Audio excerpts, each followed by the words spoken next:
இந்த காணொலியை பார்க்க வந்த எல்லாருக்குமே ஒரு அழகான வணக்கம் மக்களே. இன்னைக்கு நம்ம டைரக்டா தமிழ்ல OTT-ல ரிலீஸா இருக்கக்கூடிய ராம்போ அப்படின்ற ஒரு ஆக்ஷன் த்ரில்லர் படத்தை பத்தி தான் இந்த வீடியோல பார்க்க போறோம். ஸோ வீடியோக்குள்ள போறதுக்கு முன்னாடி நம்ம சேனலுக்கு இப்பதான் நீங்க புதுசா வந்திருக்கீங்க இல்ல இந்த வீடியோக்கு லைக் அண்ட் சப்ஸ்கிரைப் பண்ணாம பார்த்துக்கிட்டு இருக்கீங்க அப்படின்னா முதல் வேலையா அதை பண்ண மாதிரி கேட்டுக்கிட்டு அண்ட் கண்டிப்பா இந்த படம் உங்களுக்கு பிடிக்கும் அப்படின்னு நம்பிக்கையில இந்த படத்தோட கதை விளக்கத்துக்குள்ள உங்களை கொண்டு போறேன். இந்த படத்தோட ஸ்டார்டிங் சீனே 2 குழந்தைகளை நமக்கு காமிக்கிறாங்க. முதல் குழந்தை பாத்தீங்கன்னா படிப்புல ரொம்ப அதிகமா போய் 90-95 அப்படின்ற மாதிரி மதிப்பெண் எடுத்திருக்கான். இதை பார்த்து அவனோட அப்பா நீ தானடா கிளாஸ்ல ஃபர்ஸ்ட்னு கேட்கும்போது இல்லப்பா நான் செகண்டா தான் வந்திருக்கேன் அப்படின்ற மாதிரி ஃபர்ஸ்ட் எடுத்த பையனை கை காமிக்கும் போது இவனோட அப்பாவுக்குள்ள ஒரு மாதிரியான கோபம் ஏற்பட ஆரம்பிக்குது. அப்படியே கற்பனா முதல் மதிப்பெண் எடுத்தாலியா அந்த பையன் குடிச்ச ஜூஸ்ல யாரும் விஷம் கலந்து அவன் இறந்து போயிட்டான் அப்படின்ற மாதிரி செய்திகள் எல்லாத்துலயும் போட ஆரம்பிக்கிறாங்க. ஸோ இந்த வேலையை பண்ணது இவனோட அப்பா தான் அப்படின்ற மாதிரி இருக்கும். முதல்ல இருக்கிறது தான் எப்பயுமே கரெக்டானது. நீ என்ன பண்ணாலும் சரி கரெக்டான இடத்துல அதாவது முதல் இடத்துல வந்துடணும். இதுக்காக அப்பா நான் உனக்கு என்ன வேணா பண்ணுவேன்டா அப்படின்ற மாதிரி சின்ன வயசுல இருந்து இப்படி சொல்லி கொடுத்து வளர்க்குறாரு அப்படின்ற மாதிரி ஒரு குழந்தைய காமிச்சிட்டு இன்னொரு பக்கம் இன்னொரு குழந்தைய அனாதை ஆசிரமத்துல காமிக்கிறாங்க.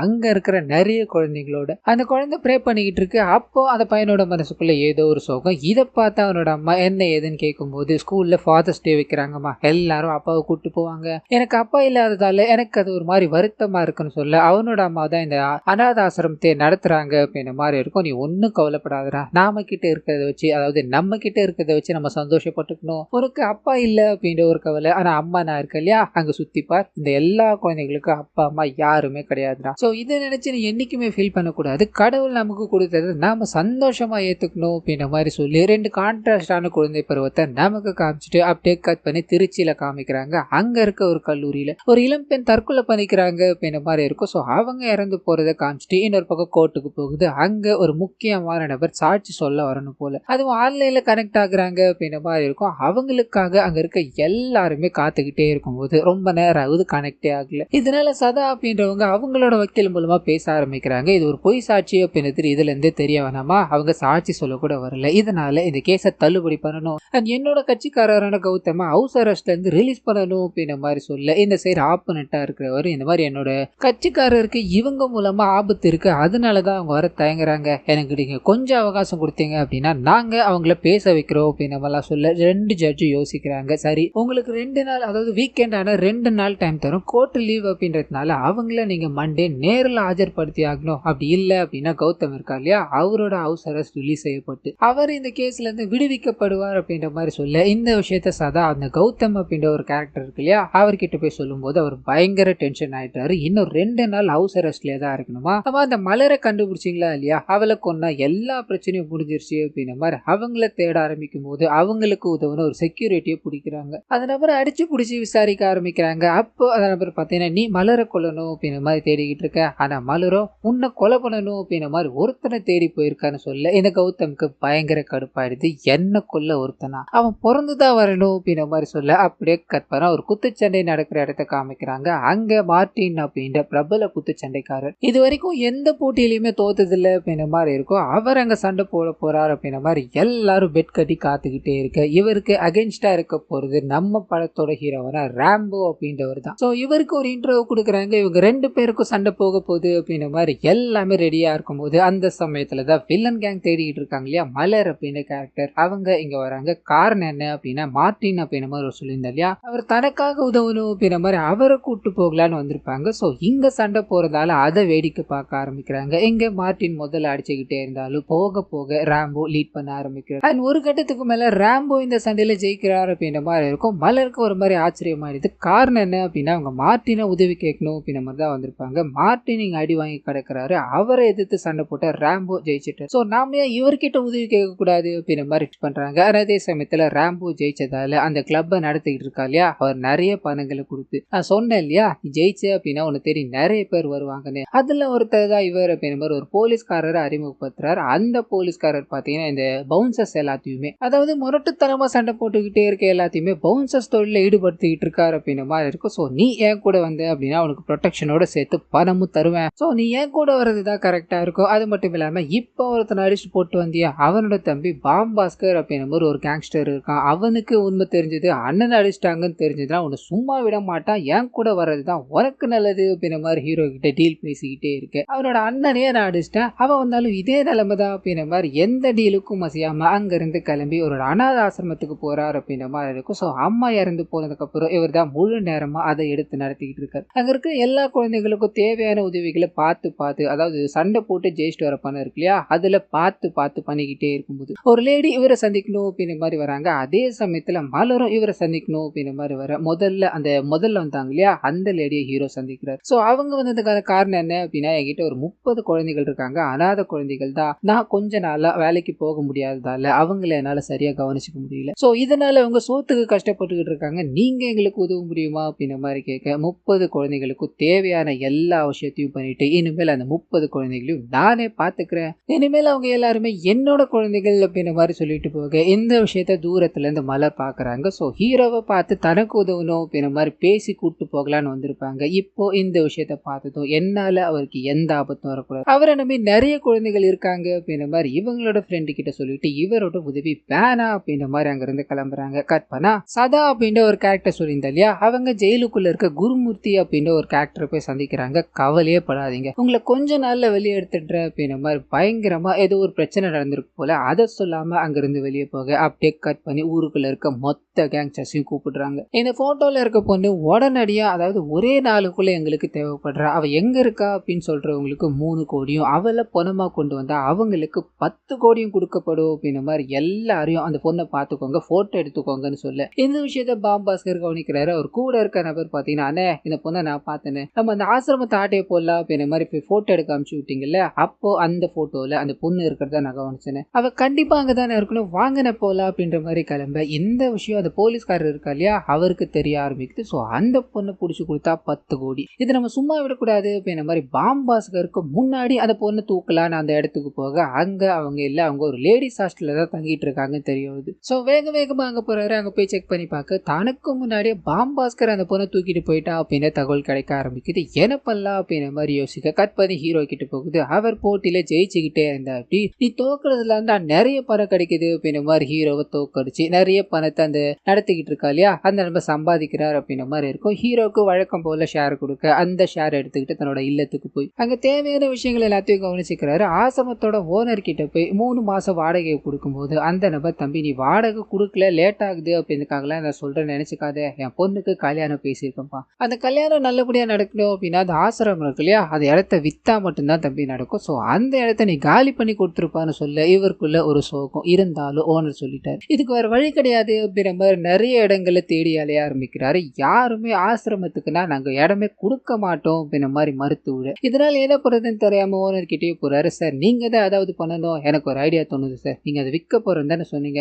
அந்த இடத்த நாங்களே வாங்கிக்கிறோம் சார், எவ்வளவு சார் கேட்குறீங்க அப்படின்ற மாதிரி கேட்க அப்பதான் ஒரு ஸ்லைட்டா யோசிச்சு பார்க்க ஆரம்பிக்கிறார். அந்த பாஸ்கர் இருக்கா இல்லையா ஒரு டீலை பேசியிருப்பாரு, இந்த இடத்த நீ என்கிட்ட கொடுத்துரு, ஒரு 2 கோடி ரூபாய் நான் உனக்கு தரேன் அப்படின்ற மாதிரி மிரட்டிட்டும் போயிருப்பாரு. அப்படியே பிரசன்ட்ல அந்த மிரட்டல் எல்லாமே இப்போ இவர் பயப்படுறதா தெரியல. தம்பி நீ எவ்வளவு நாள் வேணா எடுத்துக்கோ, எனக்கு ஒரு 2 கோடி கொடுத்துட்டு அந்த இடத்த நீ கொண்டு போப்பான்னு சொல்ல இந்த மனுஷன் இப்ப 2 கோடி ரெடி பண்ணி ஆகணும். இதனால இவரோட முதலாளியை போய் சந்திக்கிறாரு அப்படின்ற மாதிரி இருக்கும். அந்த நபர்கிட்ட பணத்தை கேட்கும் போது, பணமா அதெல்லாம் என்கிட்ட இருக்கு, அதனால உனக்கு தரமாட்டேன் அப்படின்ற மாதிரி இவரை கீழ்த்தரமா நடத்த செம்ம கடுப்பாயிட்டாரு. அந்த இடத்துல அவர் அடிச்சு போட்டுட்டு பணத்தை எப்படியாவது ரெடி பண்ணிக்கலாம் அப்படின்ற மாதிரி ஹீரோ வேலையை வேண்டாம் அங்க இருந்து கிளம்பி போக போலீஸ்காரர் இந்த கிளப் ஓனர் இருக்கா இல்லையா அவரை வந்து சந்திக்கிறாரு. நடந்த விஷயங்கள் எல்லாத்தையும் சொல்லிட்டாரு.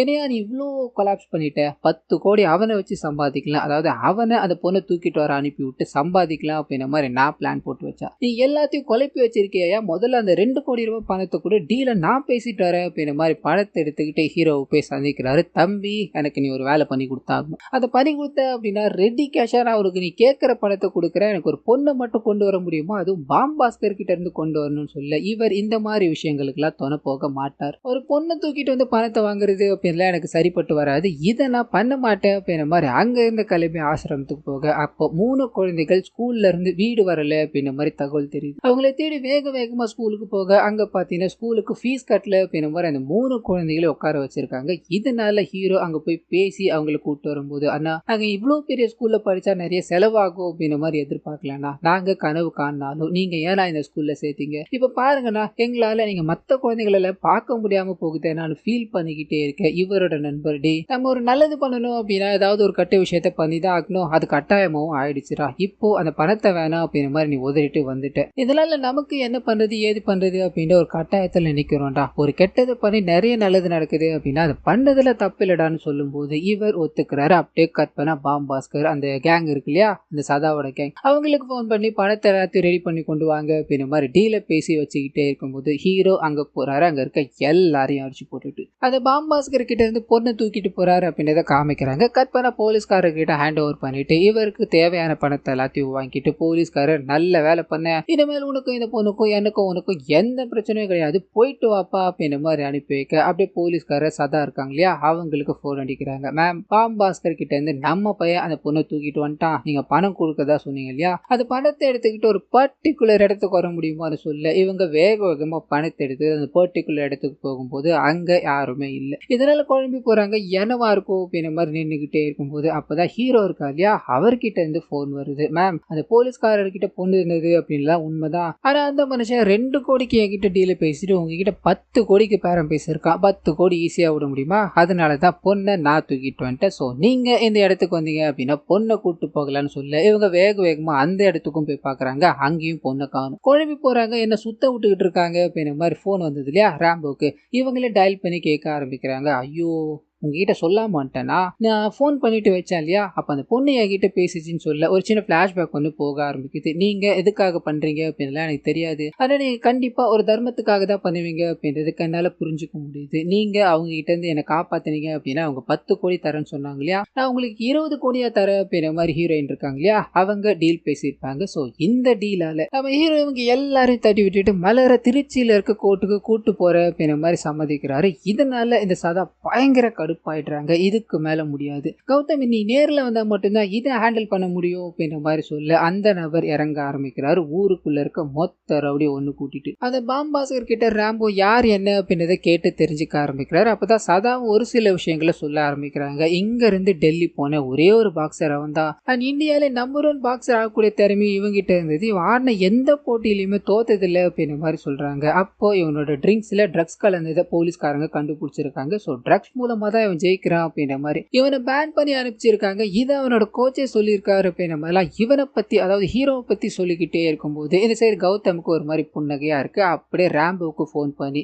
என்னப்பா எப்படி இருக்க, உன்னோட கோச் எப்படி இருக்காருப்பான்னு கேட்கும்போது அப்பதான் இவருக்கு புரிய ஆரம்பிக்குது. ஸோ இந்த கௌதம் எப்பயுமே நம்பர் 1 ஆகணும் அப்படின்ற மாதிரி தான் இருப்பார் இல்லையா, அவரும் குத்துச்சண்டை போட்டியில தான் இருப்பாரு. அவரை தாண்டி நம்ம ஹீரோ வளர போறாரு அப்படின்றது முன்னாடியே தெரிஞ்சுக்கிட்டு ஹீரோவோட கோச்சை கைக்குள்ள போட்டுக்கிட்டு தான் ஹீரோ ட்ரக்ஸ் எடுத்தாரு, அதனாலதான் இந்த மாதிரி ஆயிடுச்சு அப்படின்ற மாதிரி அவரோட கரியரே க்ளோஸ் பண்ணிட்டு இருப்பாரு. இந்த விஷயங்கள் எல்லாத்தையும் ஹீரோ முதல் போன் கால்லே புரிஞ்சுக்கிட்டாரு. என்னோட கரியரே க்ளோஸ் பண்ண நீ இப்போ உனக்கு என்ன வேணுப்பான்னு கேட்கும்போது இவர் மலர் தான் வேணும், மலரை கொண்டு வந்து கொடுத்தேன் அப்படின்னா எந்த பிரச்சனையும் இல்லைன்னு சொல்ல மலருக்கே ஒரு வாக்கு கொடுத்துட்டாரு. இதனால உன்னால முடிஞ்சதை பார்த்துக்கோ அப்படின்ற மாதிரி போனை கட் பண்ணி நம்ம ஹீரோ இப்போ மதுரையில் இருப்பாரு. அங்கிருந்து அடுத்த நாள் காலையில திருச்சி போகணும் அப்படின்ற மாதிரி இருக்கும். ஸோ திருச்சிக்கு போகணும் அப்படின்னா மொத்தம் 3 வழி இருக்கு, அதுல அவங்க எந்த வழியில போக போறாங்கன்னு தான் தெரியல அப்படின்ற மாதிரி மொத்த வில்லன் கேங்கும் பிளான் போட்டுக்கிட்டே இருக்கும்போது ஹீரோ போன் அடிக்கிறாரு. என்னப்பா, நான் எந்த இடத்துக்கு போவேன், எந்த ரூட் வழியா போவேன் அப்படின்ற மாதிரி தான் யோசிச்சுட்டு இருக்கீங்க, நான் இந்த ரூட் வழியா தான் போக போறேன் அப்படின்ற மாதிரி ஒரு பர்டிகுலர் ரூட்டை சொல்லிட்டு போனை வைக்க அந்த இடத்துக்கு மொத்த வில்லன் கேங்கும் கிளம்ப ஆரம்பிக்கிறாங்க. அதே சமயத்துல ஹீரோ அவனுக்கு மொத்தமா போனாதான் மொத்தமா தூக்கிட்டு நம்ம அங்கிருந்து தப்பிக்க முடியும் அப்படின்ற மாதிரி ஹீரோக்கு டீல பேசி ஏமாந்து போன அந்த போலீஸ்காரர் இருக்கா இல்லையா, அவருக்கு போன் அடிக்க அந்த மனுஷன் அந்த கிளப் ஓனர் இருக்காரு, அவர்கிட்ட தன்னோட ஃபேமிலியை மாட்டிக்கிச்சு அப்படின்ற மாதிரி கவலையில இருப்பாரு. பணத்தை நம்ம ஹீரோ புடிங்கிட்டு போயிட்டாரு. பணத்தை கொடுத்தாதான் ஃபேமிலியை கொடுப்பான்றக்கான என்ன பண்றதுன்னு யோசிக்கும் போது தான் ஹீரோ நான் சொன்ன விஷயங்களை பண்ணேன் அப்படின்னா உன் பணத்தை திருப்பி கொடுத்துட்றேன்னு சொல்ல அந்த மனுஷன் வேகமா அந்த டோல் பிளாசா மாதிரி இருக்கும் அந்த இடத்துக்கு போறாரு. அங்க பாஸ்கர் எல்லா வண்டிகளையும் செக் பண்ணிக்கிட்டு இருக்காரு அப்படின்ற மாதிரி இருக்கும். என்னடா பண்ணிக்கிட்டு இருக்கீங்க, பொதுமக்களுக்கு நியூசன்ஸாடா கிரியேட் பண்ணிக்கிட்டு இருக்கீங்க அப்படின்ற மாதிரி மொத்த பேரையும் கண்ணை காட்டி அரெஸ்ட் பண்ணி உள்ள கொண்டு போயிட்டு அண்ட் இவர் பாத்தீங்கன்னா நம்ம ஹீரோ ஹீரோயின் 2 பேர்த்தையுமே ஒரு அனாத ஆசிரம வண்டி இருக்கும் அதுல ஏத்தி அங்க இருந்து டோல் பிளாசாவை தாண்டி இறக்கி விட்டுட்டு அண்ட் தன்னோட வண்டியை கொடுத்து இங்க இருந்து முதல்ல கிளம்புப்பா அப்படின்ற மாதிரி அனுப்பி வைக்க இவருக்கு பணம் வந்து சேர்ந்தது, தன்னோட ஃபேமிலியை காப்பாத்திட்டார். ஸோ ஹீரோ வாக்கு கொடுத்த மாதிரி, அதாவது வில்லன் கிட்ட சொன்ன மாதிரியே அவர் எதிர்த்து இதை பண்ணிட்டார் அப்படின்ற விஷயம் கௌதமால ஏத்துக்கவே முடியல. வேகமா ஹீரோவோட ஃபேமிலி அழிக்கணும் அப்படின்ற மாதிரி அனாத ஆசிரமத்து இருக்கு இல்லையா, அங்க போய் எல்லாரையும் புடிச்சிட்டு வரணும்னு ட்ரை பண்ண அப்பதான் அவங்க எல்லாரையுமே ஹீரோ தன்னோடவே அந்த ஊரை விட்டு காலி பண்ணி கொண்டு போயிட்டார் அப்படின்ற விஷயம் தெரிய ஆரம்பிக்குது. இதனால அப்செட்ல உட்காந்துக்கிட்டே இருக்கும்போது ஹீரோ கிட்ட இருந்து கால் வருது, எனக்கு தெரியும் தெரியும் நீ இவ்வளோ சீப்பா நடந்துப்பேன்ட்டு. நான் அவங்களுக்காக தான் இவ்வளோ பெரிய ரிஸ்க் எடுத்து பண்ணிக்கிட்டு இருக்கேன். அவங்கள கேர்லெஸ்ஸா அதே இடத்துல விட்டு வரதுக்கு நான் என்ன முட்டாளா? அவங்கள ஏன் கூடவே இந்த ஊரை விட்டு அனுப்பிட்டேன் அப்படின்ற மாதிரி சொல்ல இந்த வில்லன் சிரிக்கிறாரு. உன்ன மாதிரி ஒரு ஆள் என் கூட இருந்தான் அப்படின்னா என்ன மாதிரி விளைவுகளை எதிரிகள் சந்திச்சிருப்பாங்க அப்படின்றதுனால ஃபீல் பண்ண முடியுது. நான் தான் அவனுக்கு ஒரு ஆஃபர் தரேன்டா. அவன் என்ன 20 கோடி தரேன்னு சொன்னாலா? நான் 50 கோடி இல்ல 100 கோடி கூட தரேன். அவளை நீ என்கிட்ட கொண்டு வந்து கொடுத்துரு, மற்றது எல்லாமே சாலா போயிடலாம் அப்படின்ற மாதிரி சொல்ல இவருக்கு அப்படியே ஷாக் ஆயிடுது. போனை கட் பண்ணிட்டு ஒரு நிமிஷம் இருங்கன்னு சொல்லிட்டு ஹீரோயின் கிட்ட போறாரு. என்னங்க நீங்க 10 கோடி 20 கோடின்றீங்க, அவன் 100 கோடி வரைக்கும் தரேன்றான். உங்க 2 பேருக்கும் அப்படி என்னதான் பிரச்சனை, அதை சொல்லுங்க முதல்லன்னு கேட்க அப்பதான் இவங்க ஒரு ட்விஸ்ட் கொடுக்குறாங்க. அது என்ன அப்படின்னா கொல்ல துடிச்சுக்கிட்டு இருக்கா இல்லையா கௌதம், அவன் வேற யாரும் கிடையாது, இவங்களோட கூட பிறந்த அண்ணனா தான் இருப்பான். ஸோ இவங்களோட ஃபேமிலியே, அதாவது கூட பிறந்த அண்ணனே கொல்ல துடிக்கிறான் அப்படின்ற மாதிரி இருக்கும். அதுக்கான காரணம் என்ன அப்படின்னா இவங்களோட ஃபேமிலி நம்பர் 1 ஃபேமிலி அப்படின்ற மாதிரி இருக்கும் இல்லையா. எப்பயுமே எல்லாத்துலயுமே நம்பர் 1 தான் இருக்கணும். இதுதான் கௌதமோட அப்பா சின்ன வயசுல இருந்தே அவனுக்கு சொல்லி கொடுத்துருப்பார். ஸோ இவங்க ஒரு காலேஜ் நிறுவனத்தை தொடங்கி சக்சஸ்ஃபுல்லா ரன் பண்ணிட்டு வராங்க. இந்தியாவில் 4வது இடத்துலயும் அந்த தமிழ்நாட்டில் முதல் இடத்துலயும் பார்த்தீங்கன்னா இந்த காலேஜ் இருக்கு. இந்தியாவில் முதலிடத்து கொண்டு போகணும் அப்படின்றதான் கௌதமோட ஆம்பிஷனா இருக்கும். இதனால அநாத குழந்தைகளுக்கு 5% இங்க இடஒதுக்கீடு இருக்கு, அதாவது சீட் இருக்கு அப்படின்ற மாதிரி ஒரு அறிக்கையை விட இந்த அறிக்கையை கொடுத்தது என்னோட தங்கச்சி தான் அப்படின்ற மாதிரி தங்கச்சிக்கும் நல்ல பேர் கொடுத்து இந்த காலேஜுக்கும் நல்ல பேரை வாங்கணும் அப்படின்ற மாதிரி முயற்சிகளை எடுத்துக்கிட்டே இருக்கும்போது அப்பதான் 2வது, அதாவது தமிழ்நாட்டில் 2வதா இருக்க குருமூர்த்தி அப்படின்ற ஒருத்தரை காமிக்கிறாங்க. ஸோ இவருக்கு தன்னோட காலேஜும் முதல்ல கொண்டு போகணும் அப்படின்றது எய்மா இருக்கும். இதனால அவனுக்கு 5% கொடுத்தானுங்களா, நான் 7% கொடுக்குறேன். அது மட்டும் இல்லாம எல்லா குழந்தைகளுக்கும் காப்பீட்டு திட்டத்தையும் கொடுக்குறேன் அப்படின்ற மாதிரி ஒரு அறிக்கையை வெளியிட இந்த விஷயத்தால 2 பேருக்கும் கிளாஷ் ஏற்பட ஆரம்பிக்குது. அது மட்டும் இல்லாம குருமூர்த்தி கூட இருக்க ஒரு ஆள் தான் பாத்தீங்கன்னா இங்க கௌதமோட அப்பா கூட வேலை செஞ்சுக்கிட்டோம் அண்ட் காலேஜ்ல நிறைய வேலைகளை பண்ணிக்கிட்டு இருக்காரு அப்படின்ற மாதிரி இருக்கும். கௌதமோட அப்பா இவர் சொன்னார் அப்படின்னா நிறைய பேருக்கு சீட்டு கொடுப்பாரு. அதுக்கான காரணம் என்ன அப்படின்றதுலாம் தெரியாது. அப்படி இருக்கும்போது திடீர்னு ஒரு பொண்ணு கௌதமோட காலேஜ்ல இருந்து தற்கொலை பண்ணிக்கிட்டு இறந்து போயிட்டாங்க அப்படின்ற மாதிரி இருக்கும். அவங்க சாகுறப்போ ஒரு வீடியோ மேக் பண்ணிருப்பாங்க. அது இல்ல அந்த காலேஜ்ல வேலை செய்யற ஒரு நபர் சொல்லியிருந்தா இல்லையா, அந்த நபர் இவங்களை தப்பான முறையில பயன்படுத்தி வீடியோ எடுத்து நிறைய ஆண்கள் கூட போகணும் அப்படின்ற மாதிரி கட்டாயப்படுத்திக்கிட்டே இருக்காரு. இதுக்கு மேல என்னால உயிரோடு இருக்க முடியல அப்படின்ற மாதிரி தற்கொலை பண்ணியிருப்பாங்க. ஸோ இந்த விஷயத்தால காலேஜுக்கு எந்த கெட்ட பேரும் வரக்கூடாது அப்படின்றதுக்காக அந்த நபரை அந்த காலேஜ்ல இருந்து தூக்குறாரு. போலீஸ் கிட்ட சொல்லி அரெஸ்ட் பண்ணணும் அப்படின்ற மாதிரி ஆக்ஷன் எல்லாத்தையும் எடுத்து விட்டுட்டு வீட்டுக்கு வரும்போது அந்த நபர் வீட்டுல இருக்காரு. ஸோ அப்பா இருக்காரு இல்லையா கௌதமோட அப்பா, அவர் எந்த விதமான ஆக்ஷனும் எடுக்க வேண்டாம் அப்படின்ற மாதிரி போலீஸ்காரங்க கிட்ட இன்ஃபார்ம் பண்ணியிருப்பாரு. இதனால கௌதமுக்கு லைட்டா ஒரு சந்தேகம், எதனால இது எல்லாமே அவனுக்கு ஃபேவரா பண்ணிட்டு இருக்கீங்க, அவன் ஏதாவது ஒரு விஷயத்துல உங்களை மிரட்டுறானா அப்படின்ற மாதிரி கேட்கும்போது அப்பா யோசிச்சுக்கிட்டு ஒரு வீடியோ காமிக்கிறாரு. அவர் நிறைய பெண்களோட, அதாவது கௌதமோட அப்பா நிறைய பெண்களோட இருந்திருப்பாரு. இந்த விஷயத்த அந்த நபர் வீடியோ எடுத்து மிரட்டுறாரு. பட்டனை கட் பண்ண கௌதம் அந்த நபரை சந்திச்சு இந்த வீடியோ பத்தி பேசும்போது, என்னப்பா அப்பா வீடியோ காமிச்சாரா, பல வீடியோ இருக்கு, நீ மட்டும் நான் சொல்ற விஷயங்களை பண்ணல அப்படின்னா ஒவ்வொரு வீடியோவா ரிலீஸ் ஆகிக்கிட்டே இருக்குன்னு சொல்ல கௌதம் சிரிச்சுக்கிட்டு டிவியை போட்டாரு. அதுல அப்பாவோட எல்லா வீடியோவும் டெலிகாஸ்ட் ஆகுது.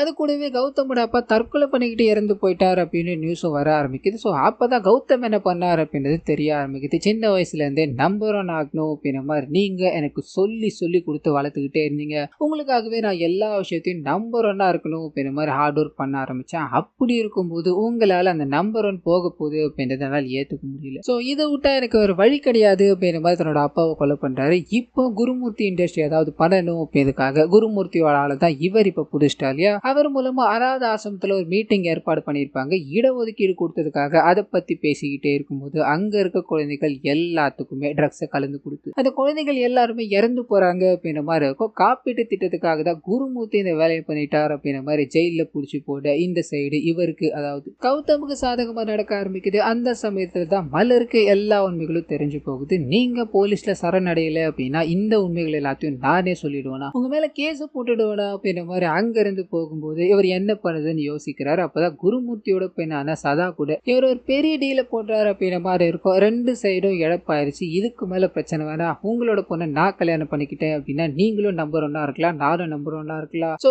இது எல்லாமே நடக்கணும் அப்படின்னா அந்த மலரை கொலை பண்ணி ஆகணும், மலர் எனக்கு வேணும் அப்படின்ற மாதிரி சொல்ல இந்த விஷயம் மலருக்கு தெரிய ஆரம்பிக்குது. ஸோ அந்த செக்யூரிட்டி அவங்கள தப்பிக்க வச்சிருப்பாரு. செக்யூரிட்டியை கொலை பண்ண மாதிரி காமிச்சாங்க இல்லையா, அந்த சீன் கூட கனெக்ட் ஆக ஆரம்பிச்சு. அண்ட் இதுக்கு நடுவுலயும் அந்த வீடியோ எல்லாத்தையும் ரிலீஸ் பண்ணாரு. அந்த நபரும் இவரே போட்டு தள்ளிட்டார் அப்படின்ற மாதிரி காமிச்சிருப்பாங்க. ஸோ ஸ்டார்டிங்ல இருந்து மலரை தேடி அலைஞ்சதுக்கான காரணம் இது மட்டும்தான். ஸோ இந்த விஷயங்கள் எல்லாத்தையும் மலர் சொல்லும் போது நம்ம ஹீரோக்கு அவரோட அம்மா சொன்ன விஷயங்கள் தோண ஆரம்பிக்குது. நம்மள நம்புறவங்கள நாம தான் பாத்துக்கணும், நம்மள நம்புறவங்க இறந்து போயிட்டாங்க அப்படின்னா நாமளும் இறந்து போனதுக்கு சமம் அப்படின்ற மாதிரி சொல்லியிருப்பாங்க. இதனால நீ எவ்வளவு கோடி கொடுத்தாலும் இவங்களை நான் காப்பாத்துறது உறுதி, அது இவங்களை கூட்டு போறது உறுதி அப்படின்ற மாதிரி பைக்ல போக, அதே சமயத்துல ஹீரோட நண்பரை இவனுங்க பிடிக்கிறாங்க. ஹீரோ எங்க போய்கிட்டு இருக்காரு அப்படின்ற மாதிரி கேட்கும்போது நம்ம தன்னோட நண்பனை பத்தி சொல்ல மாட்டாரு அப்படின்ற மாதிரி நாம எதிர்பார்த்துக்கிட்டே இருக்கும்போது அந்த நபர் தங்கச்சியோட கல்யாணத்துக்கு பணம் கேட்டேன், அது 2 கோடியில இருந்து எனக்கு தருவான்னு எதிர்பார்க்கும்போது போலீஸ்காரங்கிட்டே எடுத்துட்டு போய் கொடுத்துட்டான். இதுக்கு மேல அவனை காப்பாத்தி என்ன பண்ண போறேன், எனக்கு தேவையான பணத்தை கொடுத்தீங்க அப்படின்னா நான் அதை பத்தி சொல்றேன்னு சொல்லி பணத்தை வாங்கிட்டு ஹீரோக்கு போன் அடிக்க அவர் ஒரு பர்டிகுலர் ஏரியால தான் இருக்காரு அப்படின்ற தகவல் கிடைக்குது. ஸோ